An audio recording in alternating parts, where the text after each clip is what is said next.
In this video, we're going to find out how well one of these Peltier modules can change the temperature of air. When I power this Peltier module, it would change the temperature of the heatsink, either heating or cooling depending on direction of current flow. And then the blower will suck air through the heatsink, and then the air that was moving past the heatsink will get blown out of the exit on the blower, where I will have a temperature meter. The first thing I'll do is power this Peltier module with the intended polarity.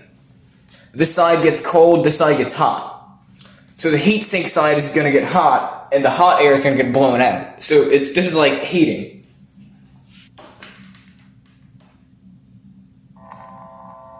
Everything's on.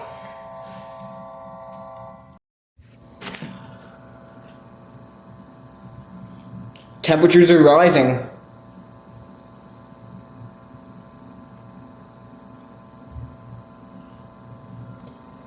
"82 when the room is supposed to be 78.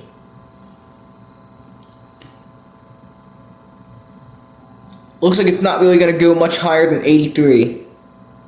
The cold side did get pretty cold. There's definitely condensation on it. Now I'm going to try cooling the air that comes out instead of heating. To do that, I'm going to reverse the polarity of the Peltier cooler. I had to duct tape this heatsink and fan to the flat side, because this side is now going to be getting hot. And I don't want to burn out my little Peltier. Let's try.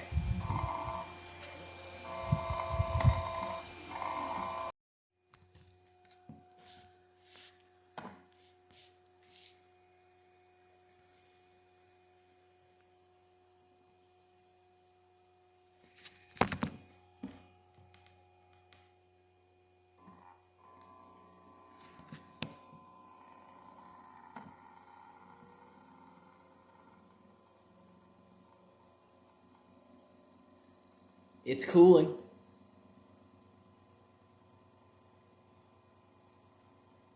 But not too well. It can only drop the temperature a few degrees at most.